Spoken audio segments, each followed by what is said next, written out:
My name is Elaine Abbott, and I'm Community and Economic Development Planner with Sunrise County Economic Council in Washington County, Maine.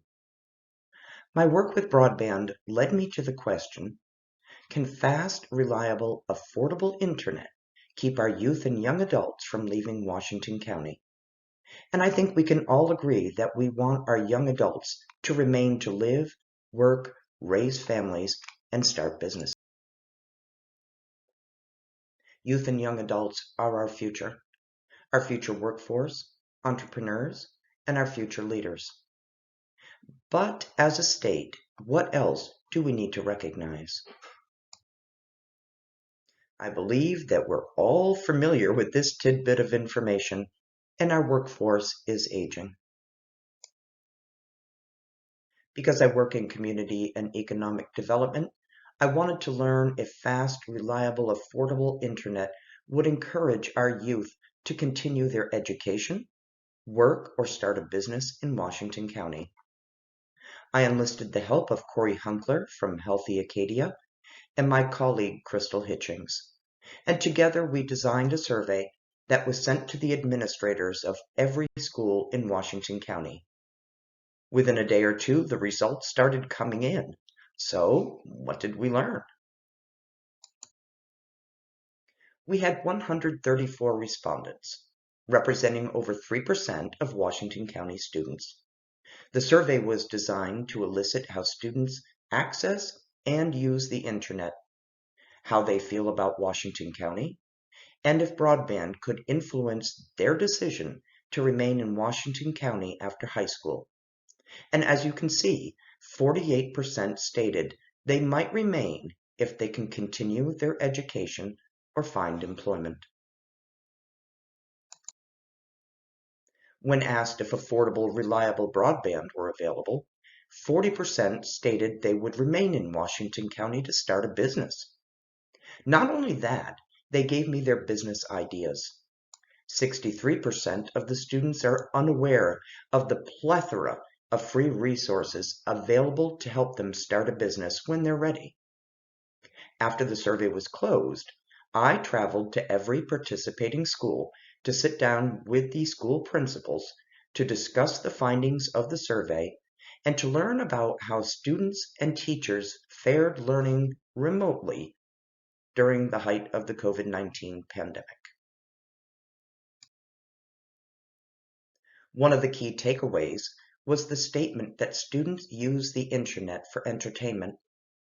But here is what students have to say. Aside from entertainment, our youth use the internet for employment, healthcare, artistic endeavors, remote learning, and reading.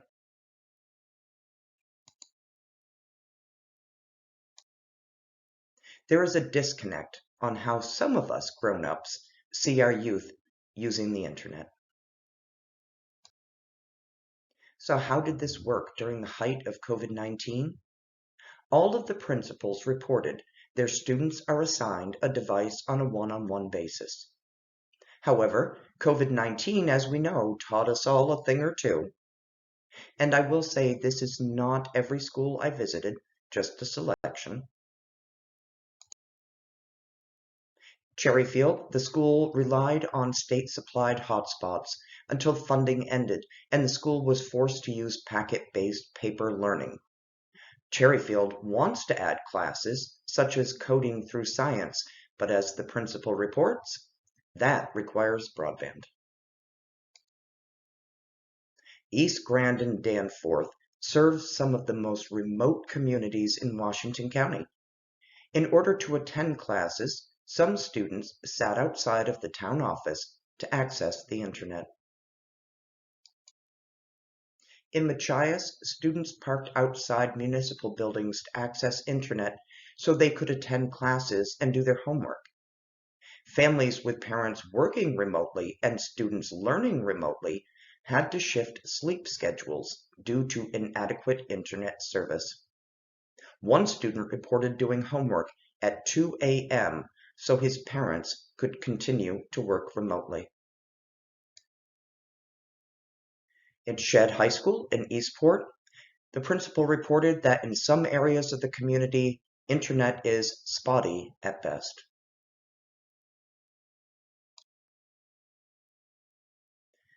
Outdated infrastructure in small rural communities precludes technology-based curriculum, resulting in digital inequities, impacting student outcomes. So our youth see a lack of opportunity, and when they see that, as young adults, they relocate to find opportunities, resulting in a loss of our workforce, entrepreneurs, and our future leaders, directly impacting community and economic development. And for as long as small rural communities have outdated infrastructure, this cycle continues. So what were some of the impacts of this survey? Healthy Acadia invited Sunrise County Economic Council to its Down East Teen Leadership Camp, where students attended informal sessions related to starting a business. In fact, at least one student left with a complete business plan. Sunrise County Economic Council also provides a newsletter for young adults who said they wanted to stay informed on broadband initiatives. So when communities ask, can we afford broadband? The real question just may be, can we afford not to? I would like to thank Corey Hunkler of Healthy Acadia, my colleague Crystal Hitchings, the administration of the participating schools, and most of all, a huge thank you to the students who made their voices heard.